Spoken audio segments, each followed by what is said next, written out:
Welcome to the Impact Over Optics podcast, a place where real progress shines beyond appearances and distractions.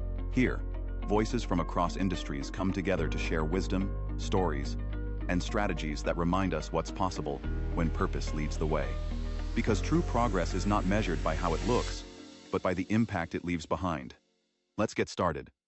Welcome to Impact Over Optics, the podcast where we go beyond appearances and focus on what really moves the needle: authentic leadership, purposeful results, and lasting impact.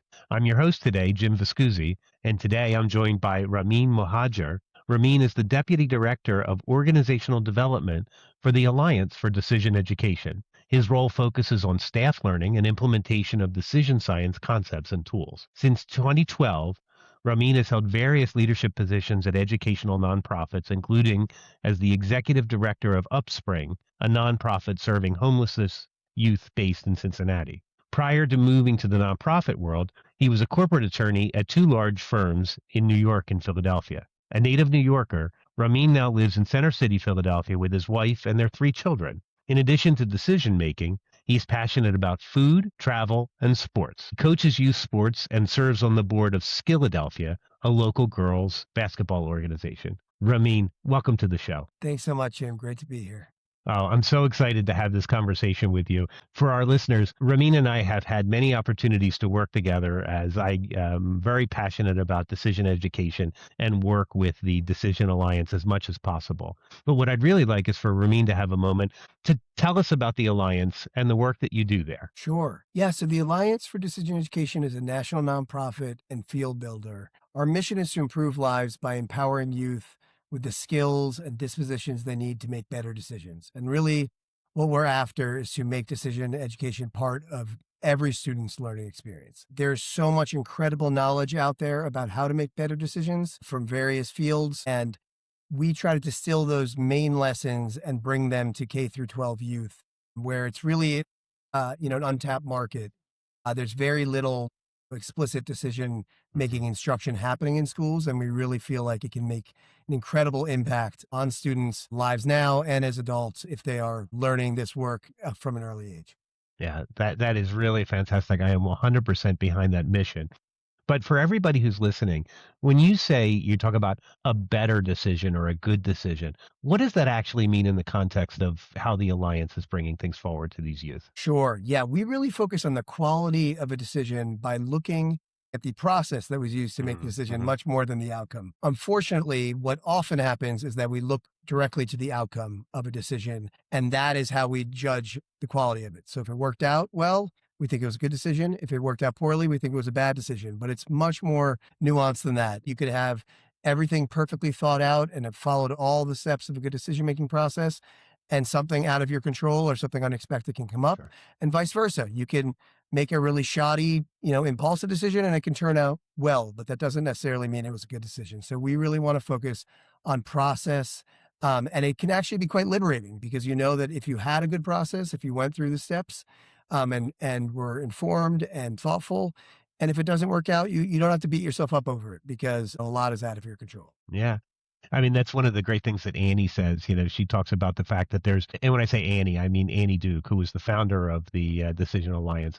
But she talks about, you have two things. You have luck and the quality of your decisions. So the focus of this work, I think, is really, really important for people to understand in just the way you said it. So one of the things when I heard your answer, I was thinking about that in terms of resulting bias. In other words, people looking at the outcome of their decision being something they find favorable and thinking they had a good process. What I'm curious is, can you talk about how that applies in leadership and how that resulting bias may influence a leader both positively and maybe negatively? Yeah, absolutely. It is very common in workplaces to have a focus on results, right? And it's not that those are not important. You have to measure, progress and different metrics and all of that. But often, if you are just looking at outcomes and results, you're really missing a big part of the story about how the process is working itself. And so you might have a pretty decent results, but the process is pretty broken. And if you actually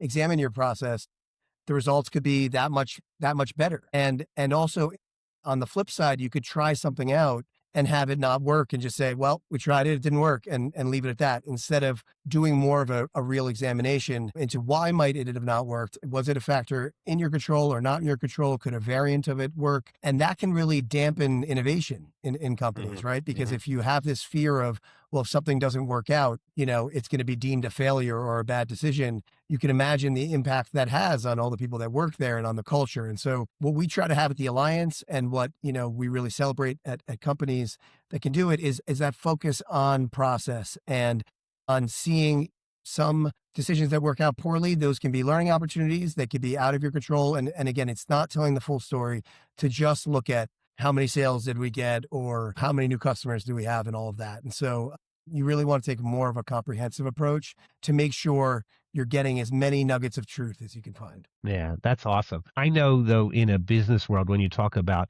speed and speed of process, a lot of times people, when they get introduced to the concepts of decision science and how to make a good decision, sometimes there's an initial fear of, wow, that process is really going to make me struggle. I'm going to have a hard time making those decisions. So can you talk a little bit about, when do you think about that process? When do you want to apply it versus maybe, yeah, we don't necessarily need to apply all that process for this particular kind of decision? Yeah, it's a great question, because different decisions merit different levels of rigor and time and analysis, right? And there's various factors that come into play in making that sort of pre-decision. We often refer to it as decision triage, right? Like we're deciding how much you want to invest in a certain decision. So some of those factors include, the stakes of the decision. What is the impact of the decision, right? If you're hiring a CFO for your company versus hiring an intern, if you're choosing where you want to spend your summer versus where you want to do an overnight trip, whatever the case is, there are so many different shades of gray in between those, but just what is the impact of the decisions, of starting point. Another point is, how much time do you have to make the decision, right? Is this something that you need to decide in the next 30 seconds or minute? Or do you actually have a month to create a task force and do a thorough analysis? And again, everything in between. Maybe you have an hour and you're going to get together with your team and figure it out in an hour. So that can be a factor. Another factor is how reversible or how easy to quit is the decision, right? And that's a really key one. If committing to this is really going to bind you to a certain course of action, then you obviously want to give it more time and attention than if it's sort of a free roll, as we refer to that. You know what? If it doesn't work out, it doesn't work out. There's other factors. How repeated is this decision, right? So, often Annie Duke will use the example of choosing between two items on a menu, right? And you've gotten it down to the final two. You should probably just flip a coin or have the server choose for you, especially if it's a restaurant that maybe you go to once a week, or maybe it's where you stop by for lunch every day. If it's a restaurant you've been dying to go to, in the French Riviera with, and you made a trip there just for that reason, maybe do take a little bit more time on that decision. Ultimately, it's probably still not the most high impact decision, but again, it's not going to be a repeated decision you're going to be faced with all the time. So if you get it wrong the first time, you might not have a chance to get it right the second time. So those are some of the types of factors, both in your professional and your personal life, that you could think about in deciding the level of decision analysis you want to go through. Yeah, that's really great. And that sort of framework gives you the opportunity to really start to think about, when is this a free roll? Like, I'm in my favorite restaurant. I know everything is good here. I don't need to worry about it. Or I've planned this amazing trip in the example that you use. Can you maybe talk about how you've applied that particular sort of concept in your life? Like, when did you look at something and say, I've thought or maybe even overthought a particular decision? Yeah, there's several that come to mind, but the first was, so I'm a lawyer by trade, and I went to law school my first year at UCLA, and then I was transferring to be back on the East Coast, and I got into my two first choices, NYU and Columbia. I was really grateful, really excited, but then came the decision of, I can't go to two law schools. I need to choose between these two law schools. And on the surface, it was quite a difficult decision. They were ranked right back to back in the rankings. They had really similar job prospects afterwards, both, incredible professors and programs and all of that in the same city. It seemed to me like this, unbelievably difficult decision. I did so much research. talked to as many people I could at both schools. And, there's so much information out there now, which is why it's even more important to keep this in mind. I mean, you could drive yourself crazy doing sort of a decision analysis. And ultimately, I got the best advice I could have gotten from one of my professors at UCLA, where he said, this is actually the easiest decision you've ever made, because Really? you can't really go wrong. And the chances of you choosing one and then having, being so much worse off as a result of that versus the other is incredibly slim. Just flip a coin or pick the one that's in the neighborhood you like more, or, whatever the case. And it reminds me of a concept that Annie Duke also talks about, called a sheep in wolves clothing. So certain decisions can seem like they're the type of decisions that really involve, tremendous rigor and, as much examination and analysis as you can do, because they seem high stakes, right? I was going to be spending, tens of thousands of dollars and spending 2 years of my life, and it was going to impact my career. I mean, what could be a bigger decision? But when it actually comes down to it, if two options are so similar in the expected outcomes or impacts, it's actually not a decision that deserves a lot of time. Another example that comes to mind, a podcast that the Alliance has, we have our decision education podcast, and Ted Saides, is a big figure in decision making and investing. He gave the example of I believe it was his wife choosing a car, and she was down between two cars. Let's say it was a Lexus and an Acura, and you're going back and forth doing all this analysis.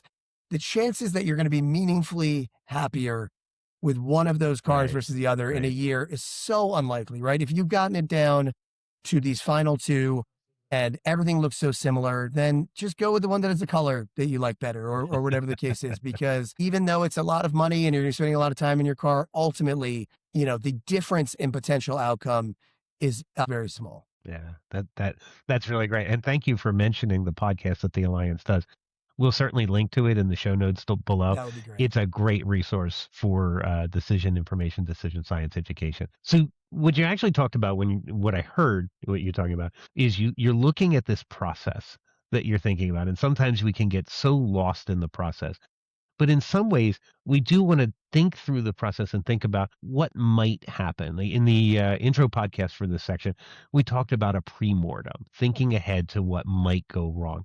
Can you unpack that a little bit more for everybody who's listening on what a pre-mortem is and how you apply it? Sure. A pre-mortem is the idea of, it's a very helpful decision science exercise you can do before you take on a new project, a new initiative, anything where you're going to invest, a meaningful amount of time. And the idea is to think, if this project failed, put yourself, do the mental time travel of, it's 6 months down the line and this was an utter disaster. What would have been the reasons why it may have failed? And then you can really plan for those potential failure scenarios. So we try to think about, we actually now have developed a tool internally where you identify the top, 3 or 4 failure scenarios. How could this have gone wrong? And then try and come up with a prevention plan for each one. Try and think. So for example, you're launching a new product, and there isn't enough awareness about it. Okay. So how can we go about making sure that's not the case? Okay. Let's make sure we have enough social media presence. Let's make sure we're doing enough marketing. Let's make sure we're doing enough grassroots efforts. So that can be very useful. And a lot of people think this can lead to negative thinking and anxiety and, how are you ever going to do a project if all you think about is how it's going to go wrong? And so there's a few responses to that. One, I actually found it to be, alleviating of anxiety, because you can actually go into something really clear-headed and say, all right, this might work, it might not work. And if it doesn't work, here's some of the reasons why it might not work. So let's try and put ourselves in the best position to succeed by addressing those things. It doesn't mean they might still not go wrong, right? The whole process outcome thing we were talking about before.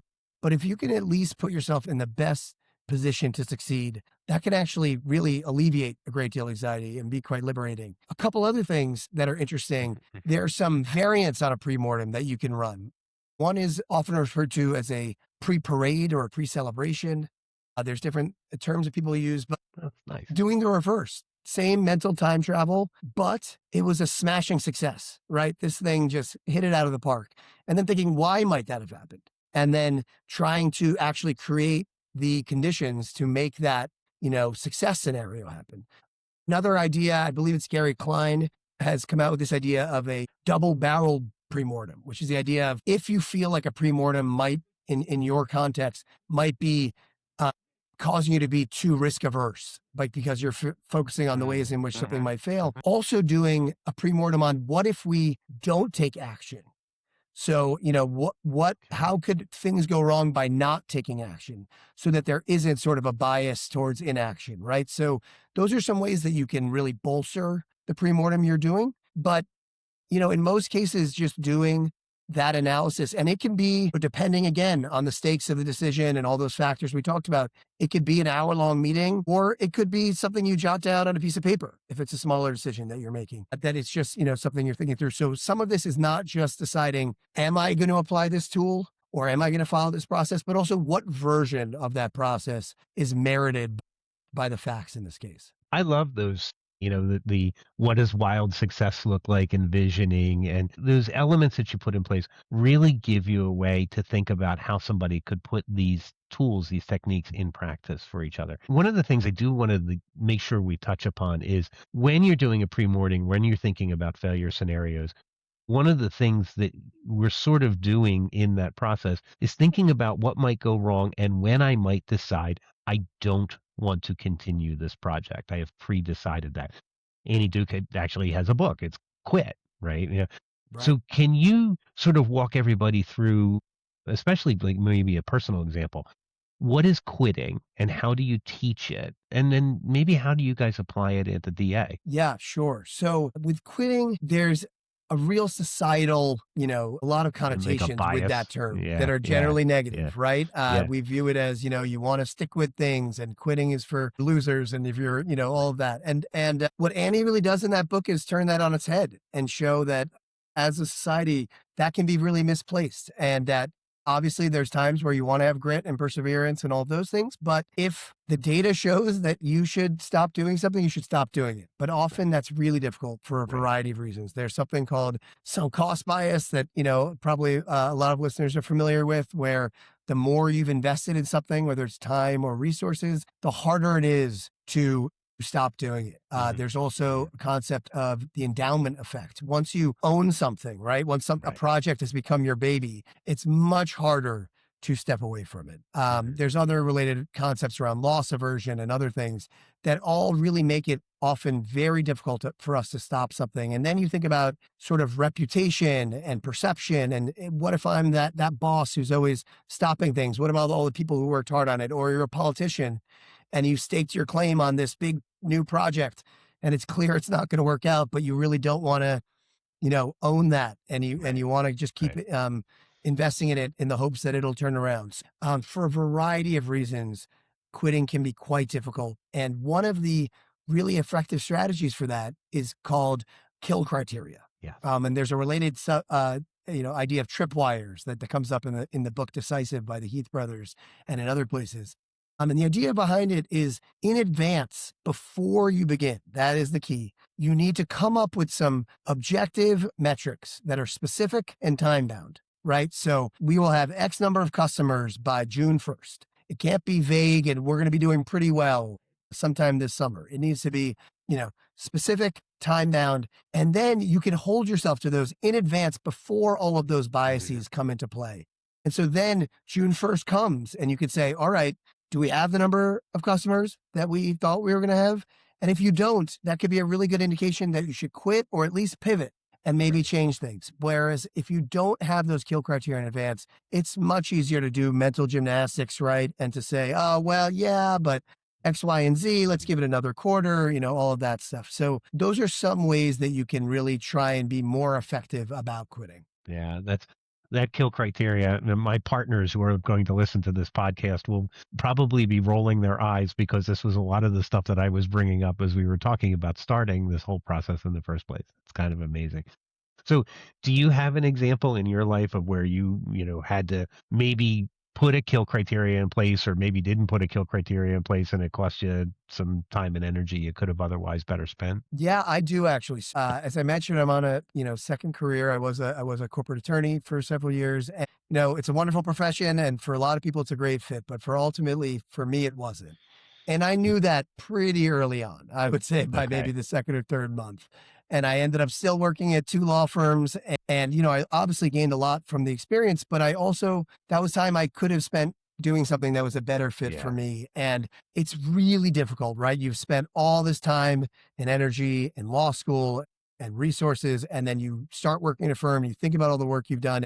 And often, the closer you get to maybe being up for partner, then it's even harder. Hey, I've already done all this work, and everyone, it's not just corporate law. There's many fields or many times where people have just decided something's not for them, but it just seemed wild to them to just really make a left turn all of a sudden because of how much they've invested. I actually heard a speaker, and I wasn't familiar with decision science at the time, but someone speak about career advice. And he said, with your career, if you feel like you're on a raft in a river, and where the river ends is not where you want to be, then get off the raft. And it was such simple advice, but it really drove home with me. And often the further down the river you are, the harder it is to make that decision. And so, I finally did make the decision to pursue the nonprofit world. One of the best decisions I've made. It's been about 15 years now, and I'm still in nonprofits, and I'm much happier, again, for me. And for each person, it's really a matter of looking at your own preferences and values and and trying to set out in advance. If I had set kill criteria and I said, hey, if by my first year I have not, done X amount of pro bono work, or I have not really, meaningfully improved in my happiness in these different areas, or, whatever it is, then I'm going to consider a different move. Then I think that could have been much more effective. In my case, it was, by life circumstances, we were moving because of my wife's job, and that forced me to really created that tripwire for me to actually reassess. But often if you don't have something like that, it'll just be years down the line. And we all have something, and it doesn't have to be a job, right? It could be a relationship. It could be a habit. It could be whatever it is that because you haven't set yourself that kill criteria, you end up doing it for much longer than you maybe should have. Yeah. Well, it's been clear in our interactions well before this that you always bring a great passion to the work that you're doing. So it certainly seems like you finally got that kill criteria in the right place. So I do want to just ask one question to sort of wrap us up a little bit. If listeners were to take away one thing about decision making, one key criteria, what would you say is the advice you would give them? Yeah, it's a great question. And there are so many key concepts to decision education, but honestly, at its core, just the idea that you can get better at making decisions. I think that is so vital. And we talk to so many people, educators, potential donors, others in the field, industry leaders, and they'll sort of say, well, I ended up okay.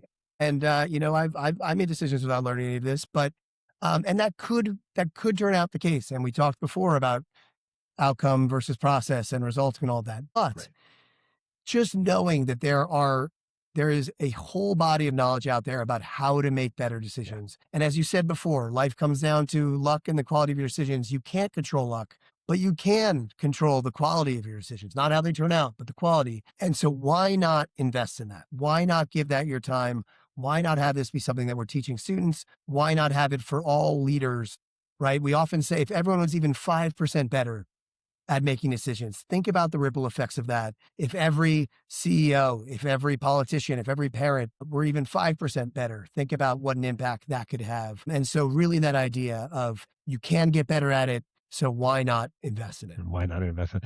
Absolutely. And once I started to actually learn about decision science, I was all in for exactly that reason. Even that incremental improvement has made such a difference in my life and the quality of my decisions and the outcomes that have occurred and the process that brings me there. So, Ramin, I want to thank you very much for taking the time to join us today. I really appreciate you joining us on the Impact Over Optics podcast. I hope everyone would take a minute to learn more about your work. The website is alliancefordecisioneducation.org. We'll again put that in the show notes and link to that for you. Please also check out their upcoming webinar on job skills in the workplace that require decision skills and decision science. It's a great paper that's been released by the Alliance. They're going to be describing it, I think the 29th of January, Ramin, if I remember correctly. Yep. Perfect. So for now, I'm Jim Viscusi, and remember, authentic change always outlasts appearance. Until next time, lead with purpose and leave a real mark. Thanks again for joining us on the Impact Over Optics podcast. We hope today's insights sparked fresh ideas and reminded you of the power of purpose-driven work. Please share this episode with others who believe in real change, and join us again as we continue to look beyond appearances and focus on the impact that truly lasts.